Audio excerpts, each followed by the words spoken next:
Se você está com a sua Bíblia, abra lá no livro de Juízes. Eu vou ler hoje no capítulo 2, dos versículos 6 até o 12. Nós estamos numa série, eu vou pregar essa série agora no livro dos Juízes. Semana passada eu comecei dando uma introdução e ainda hoje faz parte dessa introdução. A partir da semana que vem eu vou começar a falar dos juízes mesmo. Aqui, essas duas primeiras semanas são para a gente entender um pouquinho o que está acontecendo ali. Na primeira semana nós falamos um pouquinho sobre, o título da mensagem da semana passada foi Obediência pela metade é desobediência, né? E hoje o título que eu dei para esta mensagem foi Filhos Rebeldes. Eu quero ler com vocês. Juízes capítulo 2, versículos 6 a 12 diz assim: Havendo Josué despedido o povo, foram-se os filhos de Israel, cada um a sua herança, para possuírem a terra. Serviu o povo ao Senhor todos os dias de Josué e todos os dias dos anciãos, que ainda sobrevieram por muito tempo depois de Josué, e que viram todas as grandes obras feitas pelo Senhor a Israel. Faleceu Josué, filho de Num, servo do Senhor, com a idade de 110 anos. Sepultaram-no no limite da sua herança em Timnat-Heres, na região montanhosa de Efraim, ao norte do monte Gaás. Foi também congregada a seus pais toda aquela geração, e outra geração após eles se levantou, que não conhecia o Senhor, nem tampouco as obras que fizera a Israel. Então fizeram os filhos de Israel que era mal perante o Senhor, pois serviram aos Baalins. Deixaram o Senhor Deus de seus pais, que os tirara da terra do Egito, foram-se após outros deuses, dentre os deuses das gentes que havia ao redor deles, e os adoraram e provocaram o Senhor a ira. Amém. Vamos orar. Deus, eu te agradeço, Pai, pela tua palavra. A minha oração nesta manhã é que o Senhor venha falar aos nossos corações, Pai. Nós viemos neste lugar sedentos, com fome, por aprendermos mais de Ti, Pai. Sabemos que precisamos do Senhor, sabemos que se o Senhor não falar aos nossos corações, se o Senhor não tocar as nossas vidas, se o Senhor não transformar as nossas vidas, de nada adianta, Pai, nós saímos deste lugar da mesma forma que nós entramos. Por isso, Espírito Santo de Deus, vem fazer a Tua obra nas nossas vidas, em nossos corações. Nós abrimos os nossos ouvidos, nós abrimos os nossos corações para recebermos aquilo que o Senhor tem preparado para as nossas vidas nesta manhã, Pai. Usa a minha vida como profeta, como boca do Senhor, nesta manhã, em nome do Senhor Jesus Cristo. Amém e amém. Você pode aplaudir o Senhor Jesus pela palavra de Deus, que é maravilhosa. Amém, amém, amém. Olha só o que está acontecendo aqui. Semana passada eu falei um pouquinho sobre obediência pela metade é desobediência. Por quê? Porque o povo de Deus está em Canaã, na terra prometida, e Deus dá ao povo algumas orientações do que eles deveriam fazer, de como eles deveriam, na verdade, fazer, quando eles fossem conquistar as terras vizinhas. Eles obedecem a Deus em parte, mas não em tudo.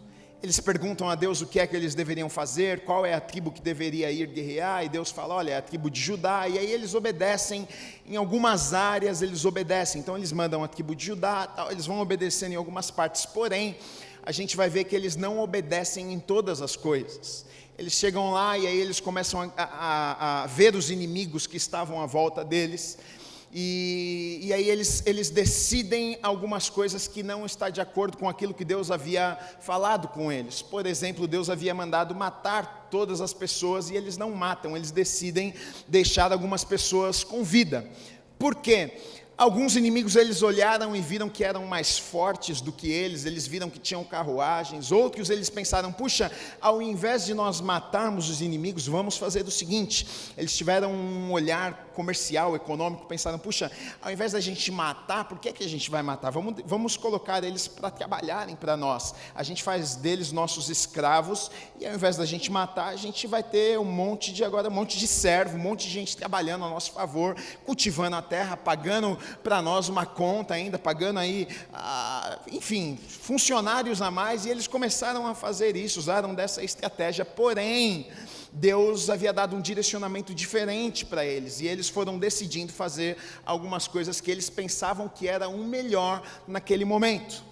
E aí Deus não gosta disso, Deus fica bravo, Deus fica irado, e aí a gente vai ver que eles vão colher consequências por conta disso, porque para Deus não existe meia obediência. Para Deus não tem como eu dizer, olha, eu vou obedecer até aqui, e aí essa parte aqui eu vou fazer do meu jeito. A gente percebe que o povo a princípio começa obedecendo em algumas coisas, mas chega em determinado ponto, eles pensam, puxa, eu acho que é melhor a gente fazer do nosso jeito aqui, e aí Deus, a gente vê que não concorda com isso, e aí aquele povo vai sofrer. E o livro dos Juízes, na verdade, são 300 e tantos anos de guerra, de sofrimento, de luta, porque aquele povo desobedeceu a Deus, porque aquele povo não obedeceu todo o direcionamento, tudo aquilo que Deus havia falado com eles.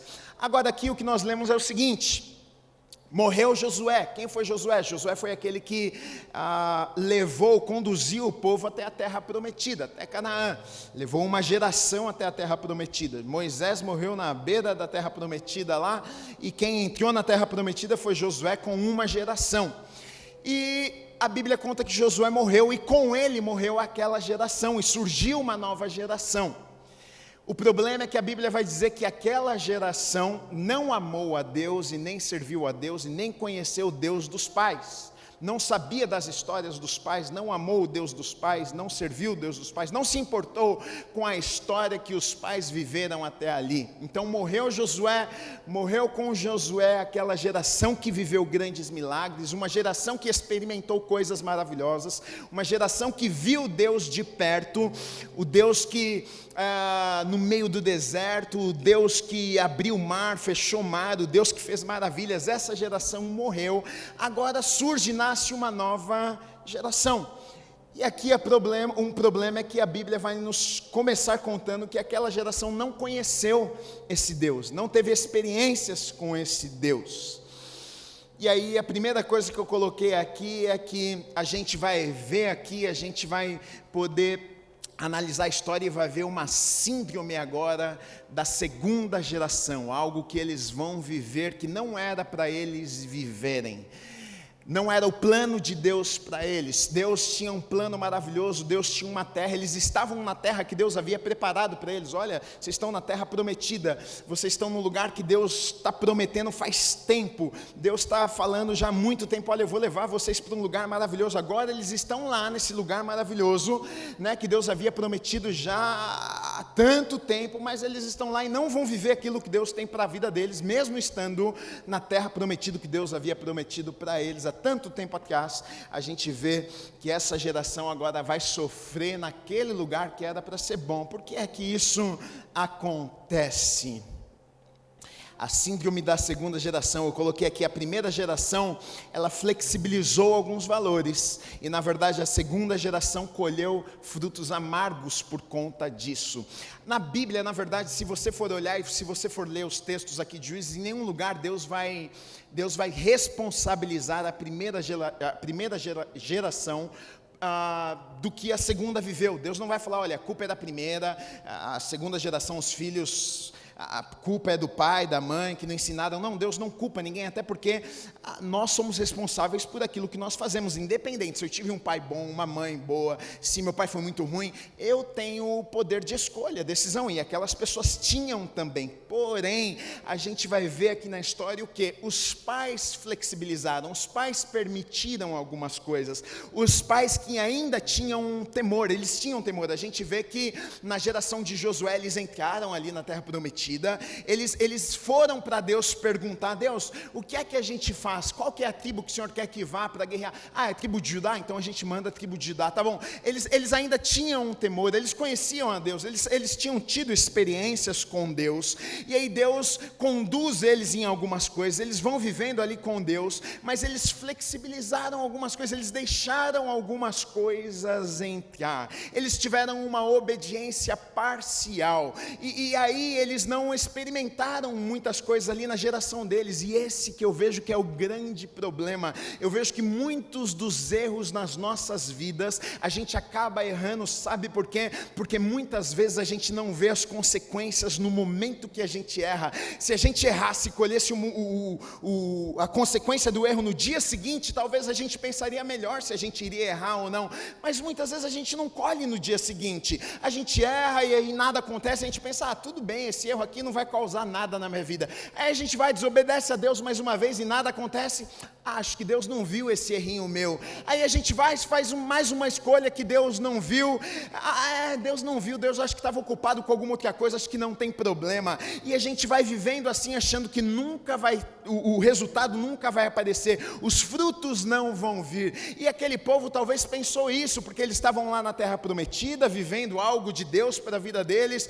Eles estão agora nessa terra que tem frutos, terra que mana leite e mel, e aí eles desobedecem a Deus em algumas coisas, e eles não veem a consequência porque eles morrem, mas aí a consequência chega na vida dos filhos, porque agora eles já não estão mais lá para ensinar os filhos, eles não estão mais lá para mostrar o caminho para os filhos, eles não estão mais lá para dizer para os filhos, olha as experiências que nós vivemos com Deus, olha o que Deus fez nas nossas vidas. Eles não estavam mais lá, e os filhos agora não tinham um referencial. A única coisa que os filhos tinham, sabe o que era? Eram os frutos que eles deixaram. Quais eram os frutos? Os frutos eram as pessoas que moravam à sua volta, eram as permissões que eles tinham deixado, aqueles povos que moravam à volta do povo de Deus, os cananeus, os jebuseus, as pessoas que não amavam a Deus, que estavam tudo agora ali morando em volta. E a Bíblia vai contar que agora o povo de Deus começa a se relacionar com essas pessoas,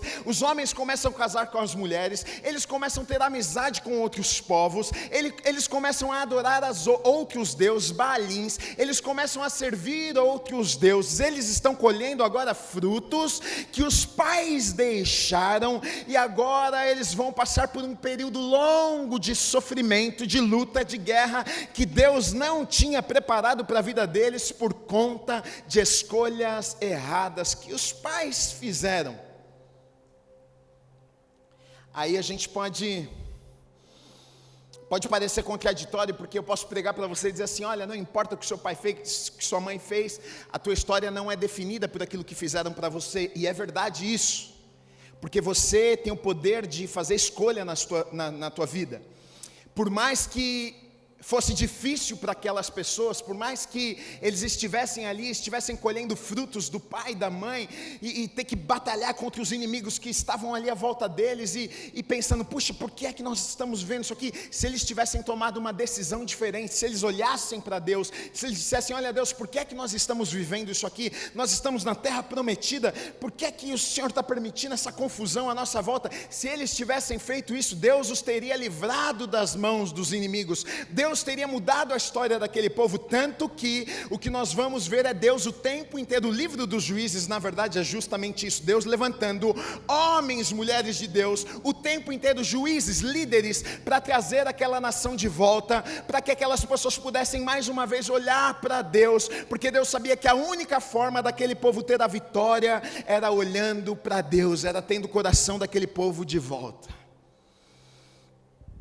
E aqui nós temos um sério problema das consequências, porque quando não são imediatas, as pessoas se perdem nisso. Aquela geração, a primeira geração se perdeu nisso, foi permitindo algumas coisas, foi vivendo algumas coisas, a princípio estava tudo certo, estava tudo bem, porque quando você erra e nada de ruim acontece, você acha que não teve problema nenhum. E aquela geração estava na terra prometida, estava vivendo algo bom, e está tudo bem, Deus não está bravo com a gente. Se Ele tivesse bravo com a gente, Ele estava castigando a gente está aqui, está tudo certo. Mas a outra geração colheu coisas terríveis, e eu quero olhar na verdade hoje um pouquinho para a segunda geração, o que aconteceu com eles, alguns comportamentos que eles tiveram para que a gente não viva a mesma coisa que eles viveram, para que a gente não tenha o mesmo tipo de experiências que eles tiveram, porque olha, eles sofreram muito, eles estavam num lugar que Deus havia preparado para eles, mas eles passaram por coisas que não precisavam ter passado. Na vida muitas vezes é exatamente exatamente isso que acontece. Quantas vezes a gente passa por coisas que não precisávamos passar? A gente sofre coisas que não precisávamos sofrer. A gente chora coisas que não precisávamos chorar. Por quê? Porque fizemos escolhas erradas, porque tomamos decisões erradas, porque deixamos Deus de lado na nossa história, porque a gente achou que a gente sabia mais do que Deus e a gente fez a nossa própria escolha. E aqui a gente vai ver exatamente isso, que o livro dos Juízes nos ensine alguma coisa para que a gente tome as decisões certas na nossa vida, porque Deus não tem o sofrimento para nós. Deus não quer me ver chorando, Deus não quer te ver chorando, Deus não quer que você fique lá tendo uma vida sofrendo, meu Deus, me tira desse lugar. Não, muitas vezes nós sofremos e a culpa é nossa mesmo, nós estamos colhendo as nossas escolhas, aquilo que nós plantamos nas nossas vidas. Agora, algumas coisas olhando para esse povo aqui, e eu acho que algumas lições que nós podemos tirar e aprender com os erros daquelas pessoas. Eu acho que é a maior inteligência, eu acho que está nisso, é nós olharmos para o erro das outras pessoas e não precisarmos errar também, não cair no mesmo erro, mas falar, opa, aprendi. E aí quando você chega numa situação na sua vida que você fala, opa, é igual aquela situação lá, eu não vou fazer igual, eu vou fazer diferente, né? Então, primeira coisa eu coloquei aqui, eles estavam satisfeitos com a realidade deles. Eles estavam satisfeitos com a realidade deles. Por que é que eles estavam satisfeitos com a realidade deles? Porque eles não conheciam o melhor. A Bíblia vai dizer que eles não conheceram Deus, eles não conheceram o Deus dos pais deles. Então para eles, a terra ali estava boa, a terra prometida estava boa. Por que estava boa? Mesmo com os inimigos, mesmo com os apertos, mesmo com aquela situação que não era boa, na verdade estava boa, porque eles não sabiam do melhor. E o problema é que muitas vezes a gente se conforma com qualquer coisa porque nós não sabemos que existe o melhor para as nossas vidas. Já viu gente que qualquer coisa está bom? Qualquer coisa está bom porque ela não sabe que Deus tem o melhor para a vida dela. Quando nós temos um encontro com Deus, a gente entende que Deus tem o melhor para mim. Eu não quero simplesmente me casar. Eu sei que Deus tem o melhor para a minha vida. Eu sei que Deus tem uma pessoa para mim. Eu sei que Deus... Eu não quero simplesmente estar em qualquer lugar. Eu sei que Deus tem o melhor preparado para mim. Eu acredito nisso e eu quero viver na plenitude daquilo que Deus tem para a minha vida, mas aquelas pessoas não sabiam.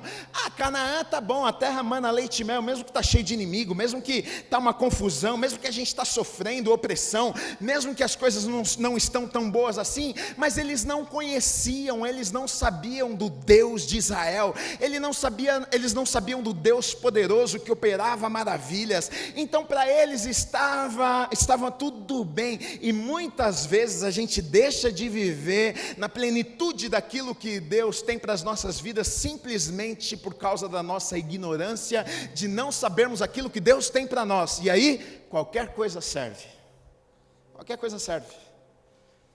A gente acha que a gente está sendo feliz, o diabo ele é tão sujo que às vezes Deus nos dá alguma coisa, mas nem tudo. A gente começa a viver alguma coisa que Deus tem para as nossas vidas, e o diabo, ele nem se incomoda com isso, porque tem gente que fica preso naquela coisinha que Deus deu, e acha que aquilo é tudo, e aí o diabo fala, isso aí, pode viver isso aí, mas fica isso aí no resto da vida. Ele nem se incomoda que você está ali, porque ele sabe que você vai ficar ali, e você não vai viver tudo que Deus tem para a sua vida. É por isso que tem gente que o diabo nem se, sabia que tem gente que o diabo nem se incomoda da pessoa vir na igreja? Pode ir, vai lá na igreja. Senta no banco da igreja, porque tem gente que senta no banco da igreja, ouve palavra, ouve tudo, canta, louva, e não vive aquilo que Deus tem para a vida da pessoa. O diabo está tudo certo para ele não está incomodado que você vem para a igreja. Ele ficaria bravo se você saísse da igreja e colocasse em prática o que você ouve na igreja e vivesse na plenitude daquilo que Deus tem para você. Aí ele ia ficar irado com você, ia ficar bravo, incomodado, porque aí sim você ia incomodar ele. Agora você sentar no banco da igreja, você pensa, não, olha, eu estou pisando na cabeça do Satanás, eu estou indo na igreja, eu estou vivendo tudo que Deus tem para mim. Às vezes não, querido, e o diabo ele nem se incomoda com isso. E muitas vezes a gente pensa, eu estou em Canaã, eu estou na terra prometida, eu estou vivendo tudo que Deus tem para a minha vida, e às vezes não. Às vezes até Deus te deu alguma coisa já, às vezes Deus até te abençoou de alguma forma, às vezes Deus já até moveu na tua vida, você está colhendo alguma coisa de bom que na verdade foi plantado até por uma geração anterior, mas talvez você não esteja vivendo na plenitude tudo aquilo que Deus tem preparado para a tua vida. Abra os teus olhos, Deus tem mais. Procure saber o que é que Deus tem para a minha vida, o que é que Deus tem para a minha casa, o que é que Deus tem para a minha família, o que é que Deus tem para fazer através da minha vida, na minha geração.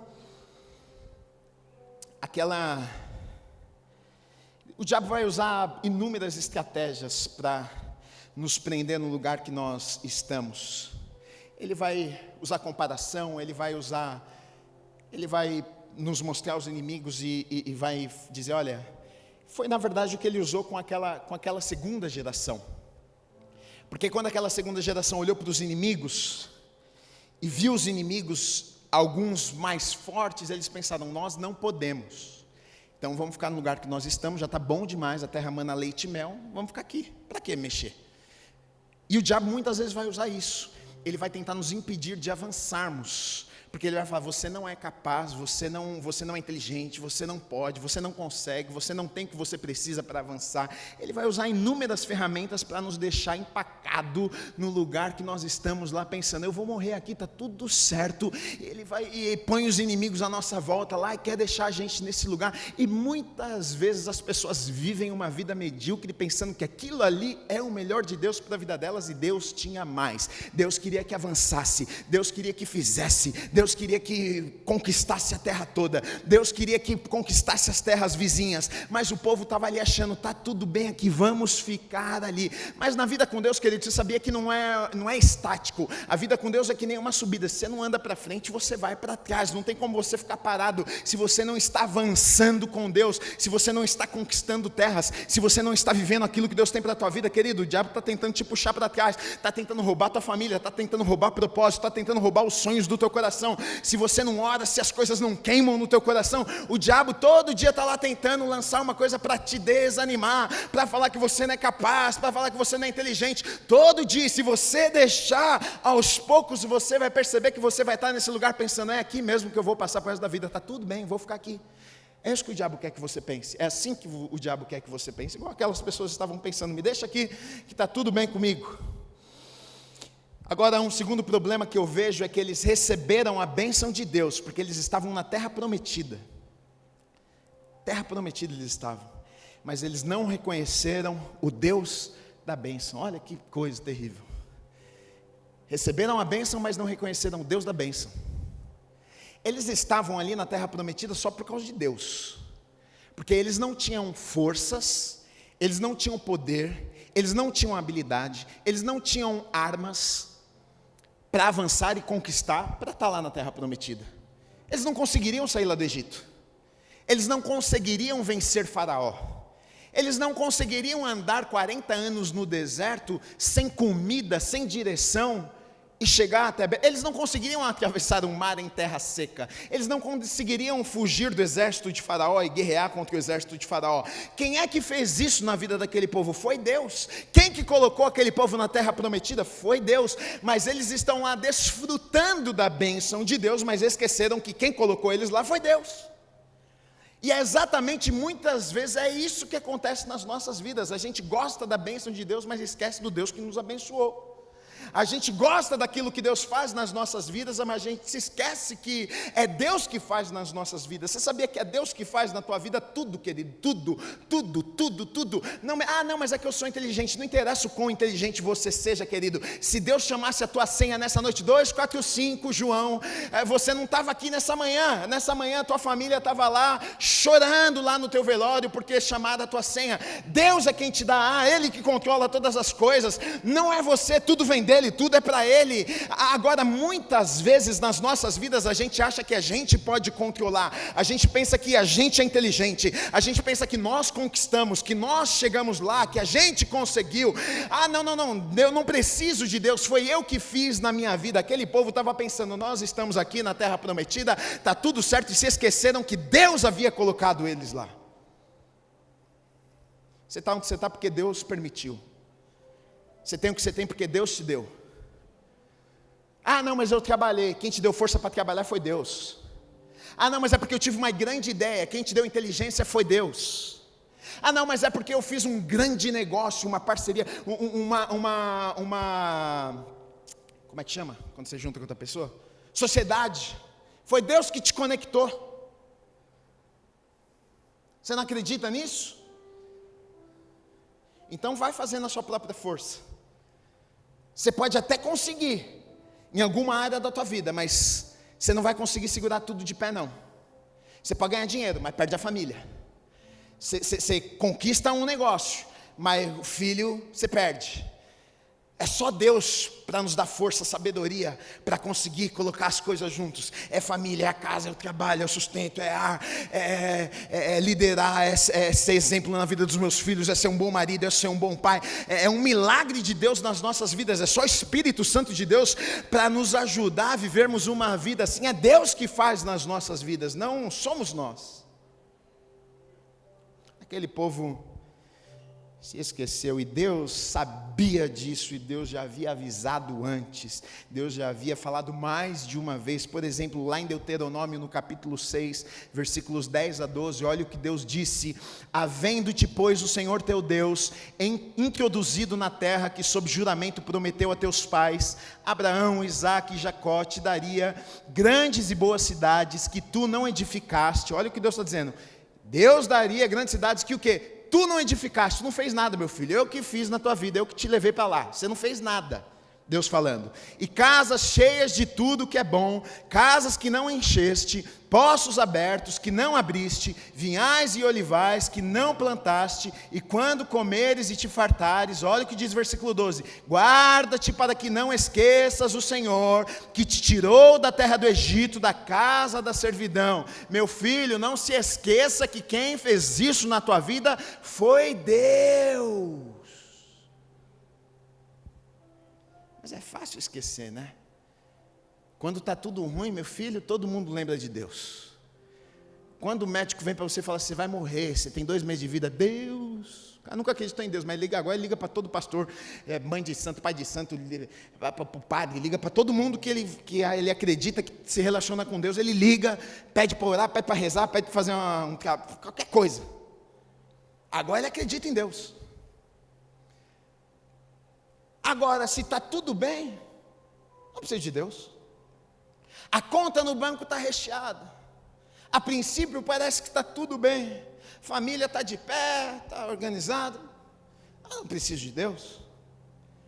E Deus já sabia que era o perigo que aquele povo iria sofrer e já alerta. Tanto que eu não vou ler mais em Deuteronômio um pouquinho para frente, capítulo 8, dos versículos 11 a 18. Depois, se você quiser ler, vai falar a mesma coisa. Deus falando através de Moisés e alertando o povo mais uma vez. Diversas vezes Deus alertou: eu vou levar, eu vou fazer, eu vou abençoar, eu vou fazer isso, vocês vão morar em casa, vocês vão prosperar, vocês vão não sei o quê. Mas não se esqueçam que quem fez isso na vida de vocês fui euzinho.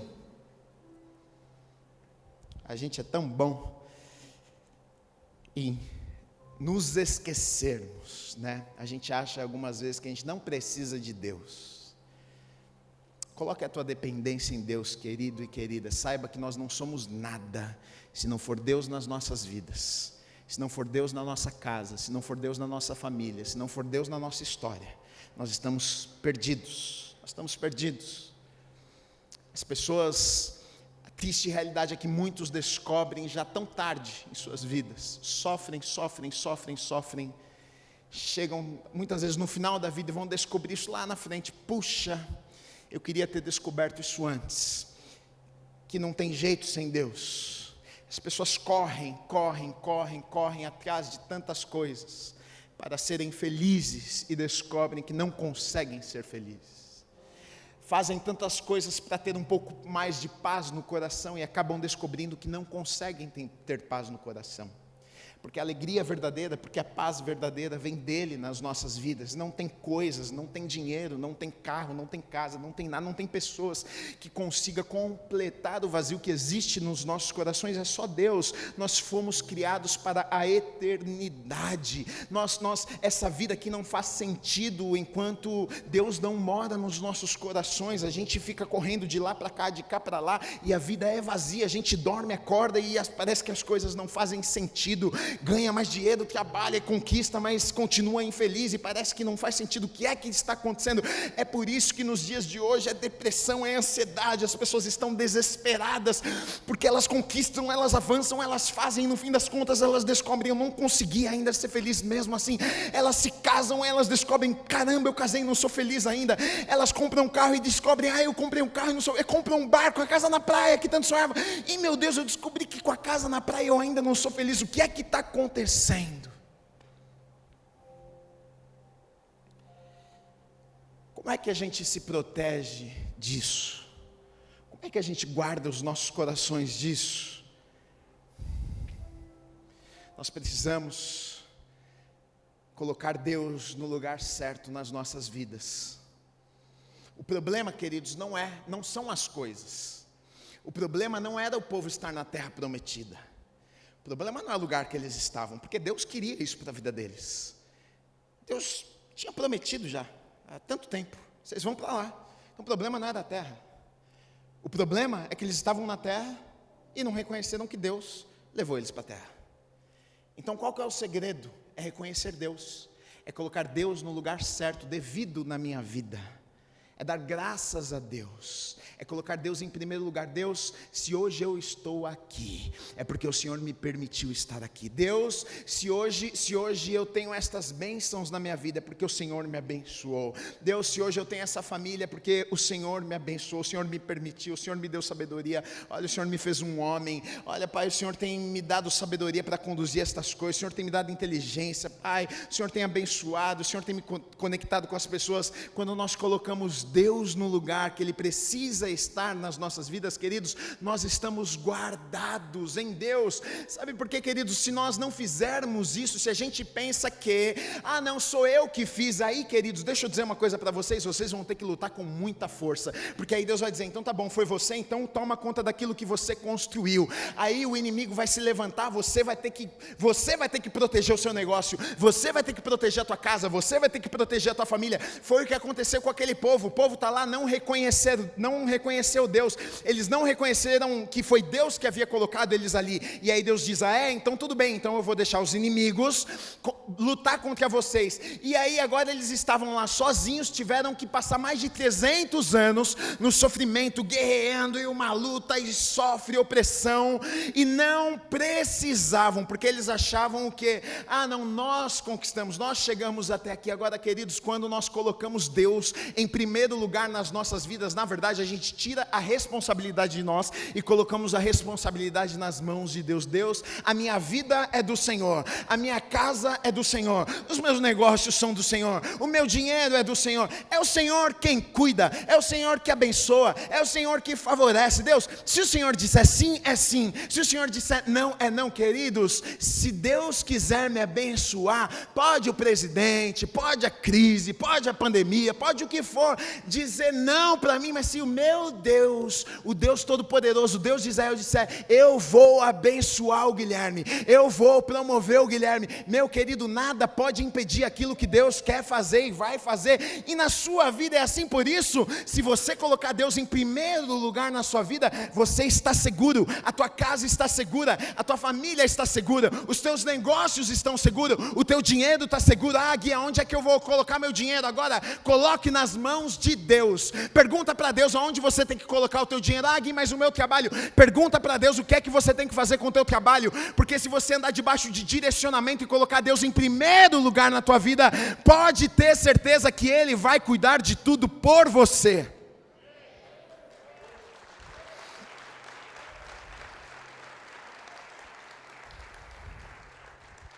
E aquele povo sofreu sem precisar. Isso que é triste, né? Quando precisa. Agora, uma outra coisa que essa história me ensina, sabe que é relacionamento com Deus é pessoal. Pessoal. Que a gente está falando de uma geração que se relacionou com Deus, que viveram experiências extraordinárias, que viram Deus fazendo coisas absurdas. A primeira geração viu o mar abrindo, viu coisas absurdas acontecendo. A segunda geração dos filhos não viram nada, só sofreram. Quer dizer, até viram, porque Deus é tão misericordioso, que o livro dos Juízes, na verdade, é sobre isso. O livro dos Juízes é Deus levantando líderes, colocando homens de Deus lá no meio, para dizer para o povo: volta, meus filhinhos, tem coisa boa para você. Por que vocês estão sofrendo? Por que vocês estão aí? Por que vocês estão desobedecendo? Deus é tão bom, né, gente? Que o povo é tão rebelde, se esquece de Deus, mas mesmo com o povo rebelde, Deus mostra o amor dele e manda, e fala, e vai lá de novo, e manda juiz, e faz de tudo que ele pode fazer para trazer o povo de volta, porque Deus sabia que a solução para aquele povo era simplesmente o povo voltar os olhos para ele. Deus sabia que a solução não estava nas armas que eles tinham, nas estratégias humanas que eles poderiam ter e falar: não, nós vamos montar aqui uma estratégia para vencer os nossos. Deus sabia que não era isso, porque Deus era Deus, Deus é Deus, e Deus sabia que o que eles precisavam era voltar os olhos para Ele, e o resto tudo estaria resolvido. Deus derrubava muralhas com o povo dando volta na muralha, Deus abria a mar com uma cajadada na água, Deus fazia. O que é difícil para Deus? O que é difícil para Deus? O problema é que o povo havia se desviado de Deus, adoravam outros deuses, não queria mais saber do Deus de Israel, se casaram com pessoas que não deveriam ter casado, adoraram outros deuses, abandonaram os caminhos do Senhor, e sofreram muito por conta disso. Agora Deus usa uma estratégia para tirar o povo da zona de conforto, porque a gente pode pensar: puxa, se Deus é Deus e Ele é bom, e Ele ama o povo e ama seus filhos, o que Ele vai fazer? Ele é um bom pai, Ele vai matar os inimigos, vai levar o povo, já que Ele ama, Ele é todo poderoso, Ele é soberano, Ele pode todas as coisas, Ele vai matar o povo, os inimigos, e vai libertar o povo vai viver feliz agora lá em Canaã, na terra prometida. Foi isso que Deus fez? Não. Deus deixou os inimigos vivinhos lá, tudo em volta, tudo saudável, para guerrear contra o povo de Deus, oprimir o povo de Deus. Mas que Deus malvado esse? Não, Deus bonzinho. Amor educa, amor repreende, amor disciplina. Quem é pai e mãe sabe disso. Às vezes você não quer dar uma bronca no filhinho, mas você dá. Às vezes tem que dar uma palmadinha no bumbumzinho do filhinho, porque desobedece. Você está fazendo aquilo porque você ama, porque você sabe, se você não fizer, daqui a pouco você está criando um monstro, que vai sair, não vai obedecer autoridades, vai ser uma pessoa rebelde. E aí olha o que Deus diz, olha o que acontece em Juízes 3, de 1 a 6. São estas as nações que o Senhor deixou, para por elas provar a Israel, isto é, provar quantos em Israel não sabiam de todas as guerras de Canaã. Isso tão somente para que as gerações dos filhos de Israel delas soubessem, para lhes ensinar a guerra, pelo menos as gerações que dantes não sabiam disso. 5 príncipes dos filisteus e todos os cananeus, os sidônios, heveus, que habitavam nas montanhas do Líbano, desde o monte de Baal-Hermon até a entrada de Amate, estes ficaram para por eles o Senhor por Israel à prova, para saber se dariam ouvidos aos mandamentos que havia ordenado a seus pais por intermédio de Moisés. Habitando, pois, os filhos de Israel no meio dos cananeus, dos heteus e dos amorreus, dos ferezeus, heveus, jebuseus, tomaram as suas filhas para si por mulheres, e deram as suas próprias aos filhos deles, e rendiam culto aos seus deuses. Então olha só o que vai dizer aqui, que Deus deixou aqueles povos ali, os exércitos inimigos, para ensinar uma lição para o povo de Deus ali. Vai dizer o seguinte: olha, para que aquela geração, para que aqueles que não sabiam, para que eles passassem a saber, conhecer a Deus. Qual que foi a estratégia de Deus aqui? O que Deus estava tentando fazer? Deus sabia que aquele que não vem pelo amor, vem pela dor. Triste realidade, né? Deus sabia que, já que eles estavam na terra prometida, na festa, e estava tudo bem, e não estavam olhando para Deus, Deus falou, bom, então a forma de eles olharem para mim, eu vou deixar os inimigos, já que eles plantaram isso, eles vão ficar lá, e em algum momento eles vão ser oprimidos, e a coisa vai estar feia, eles vão olhar para cima uma hora, porque talvez vai ser a única saída, e Deus é tão misericordioso, que quando o povo olha para cima e diz, Deus, o Senhor ainda existe, Deus vem e restaura, e muda a sorte, abençoa o povo, é isso que acontece ali. Deus na verdade usa ali os inimigos para trazer o povo de volta, usa os inimigos. Deus não queria o mal daquele povo, Deus não queria, agora se deu mal, agora eu vou pegar os inimigos, vou botar aí para vocês sofrerem, que é para chorar. Não é esse sentimento que Deus tem. Deus não é homem como eu e você, que tem esse sentimento, agora vai aprender, hein? Não é isso. Deus estava querendo levar o povo ao arrependimento. Olha, que através disso, que através dessa crise, que através dessa dificuldade, os olhos de vocês se levantem, que vocês se lembrem que há Deus em Israel, que os pais de vocês serviram a um Deus que é verdadeiro, que é fiel, e que se vocês servirem a este Deus também, vocês não precisam passar por isso que vocês estão passando e viver esse tempo difícil de choro, de crise que vocês estão vivendo. Essa era a intenção de Deus ao deixar, na verdade, os inimigos à volta daquele povo ali. Eu acredito que algumas vezes isso acontece nas nossas vidas. Algumas vezes problemas nos rodeiam, algumas vezes inimigos nos rodeiam, algumas vezes, e a gente até pergunta, né? Por que Deus, que o Senhor não tira? Eu acho que Deus às vezes deixa, porque tem coisa que faz a gente olhar para Deus, oh meu Deus, o Senhor está aí, né? Tem uma história, eu vi uma história esses dias e diz assim, tinha um navio muito grande, e estava toda a turma lá no deck, o pessoal assistindo, olhando aquele mar maravilhoso, e aí do nada, de repente, veio um vendaval, uma tempestade, foi muito rápido, e a turma não deu nem tempo de entrar, estava todo mundo lá fora, bateu um vento e tal, e uma mulher caiu no mar, a mulher estava lá, não deu tempo, quando foi ver, uma ventania, o navio balançou, ela caiu no mar. E aí, uma situação dessa, todo mundo ficou desesperado, e agora o que faz? Um olhando para cá, aquela berraria e tal, e aí quando olham, um cara pulou para salvar a mulher. O cara pulou no mar, nadou, tal, chegou na mulher, pegou ela, segurou ela até que jogassem lá um bote, uma coisa para salvar, e puxaram os dois, conseguiram tal, puxaram os dois para cima, mas o que mais surpreendeu as pessoas é que quando o homem e a mulher chegaram lá em cima no navio, quando olharam para aquele homem, ele era um senhorzinho de idade, 80 e poucos anos, na verdade o mais idoso do navio. Depois eles foram ver, eles ficaram impressionados com aquilo, e aí decidiram homenagear aquele homem, falaram, não, a gente tem que homenagear esse senhor, e aí decidiram fazer um jantar à noite de gala, uma festa, e homenagear aquele senhor, porque ele havia salvado a vida daquela mulher.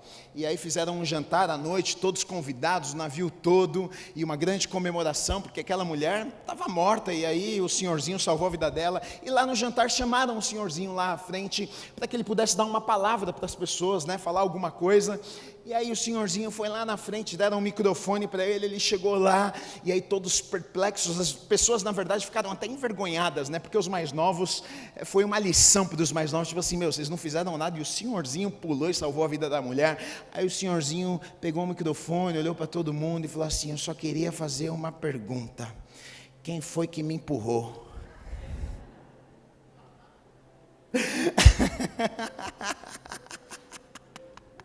Moral da história, tem algumas vezes coisas extraordinárias na nossa vida que a gente só vai viver às vezes com alguns empurrões na vida. Tem coisas que, tem algumas pedras no nosso sapato que algumas vezes vão nos empurrar a viver aquilo que Deus tem para as nossas vidas. Deus na verdade não quer o nosso sofrimento, né? Deus não queria o sofrimento daquele povo, Deus não tinha o sofrimento daquelas pessoas, mas na verdade Deus permitiu que aqueles povos ficassem à volta, oprimissem o povo de Deus. Na verdade não é porque Deus estava castigando e dizendo, olha, eu quero que vocês sofram, mas na verdade Deus de alguma forma estava tentando empurrar, Deus estava tentando acordar, Deus estava tentando tirar da zona de conforto, falar, meus filhos, vocês estão perdendo o melhor na vida de vocês, eu tenho algo maravilhoso preparado para vocês. Algumas vezes, queridos, as tempestades da vida, elas vêm e a gente pensa: Deus, por que o Senhor não faz nada? Eu sou teu filho, eu estou aqui. E Deus na verdade está usando algumas coisas para nos tirar da zona de conforto e para nos lembrar: olha, nós podemos andar sobre as águas, nós podemos ir além. Essas coisas não vão nos afogar. Isso aqui, esses inimigos que estão à minha volta, eles não podem me vencer. Se aquele povo tivesse entendido rapidamente a lição, se aquelas pessoas tivessem captado a lição no primeiro juiz já ali, e o juiz levou uma mensagem ali, se aquele povo tivesse entendido, talvez eles tivessem vivido 300 e tantos anos na bênção, debaixo de bênção, vivendo os sonhos e propósitos de Deus na vida deles. Mas é um ciclo de desobediência, é um ciclo de não conseguir entender e compreender que Deus tinha algo extraordinário para a vida deles, que não seja eu, que não seja você essa pessoa, que os inimigos à nossa volta, que as tempestades, que as ondas, que nos leve, queridos, a olharmos para Deus, que coloque os nossos olhos em Deus, porque quando os nossos olhos estão em Deus, deixa eu dizer uma coisa para você, pode parecer que está tudo de ponta cabeça, mas quando as nossas vidas estão nas mãos de Deus, Ele coloca tudo no lugar que precisa estar. Ele nos abençoa, Ele promove, Ele tira quem precisa tirar, Ele move o que precisa mover, Ele abre caminho, Ele fecha caminho, Ele abre porta, Ele fecha porta. Ele é Deus, Ele sempre foi, Ele sempre será, Ele é o mesmo, Ele continua sendo o mesmo. Eu preciso confiar nisso. Então, querido, uma lição aqui que nos traz uma introdução ao livro dos Juízes aqui. Aquele povo sofreu sem precisar sofrer. Que não seja assim na sua vida, que não seja assim na minha vida. Aquele povo tinha algo extraordinário para viver e não conseguiu. Você tem sonhos, você tem planos maravilhosos de Deus para a sua vida. Se você compreender isso, se você colocar os teus olhos nele, pode ter certeza, pode vir pandemia, pode vir tempestade, pode ter inimigo à volta, pode vir pedra no meu sapato, não tem problema. Todas as coisas de ruim à minha volta, na verdade, vão me impulsionar a viver aquilo que Deus tem para a minha vida. Eu creio nisso de verdade. Quantos creem nessa palavra e recebem nessa manhã? Glória a Deus. Pode ficar de pé no seu lugar, aplauda ao Senhor Jesus.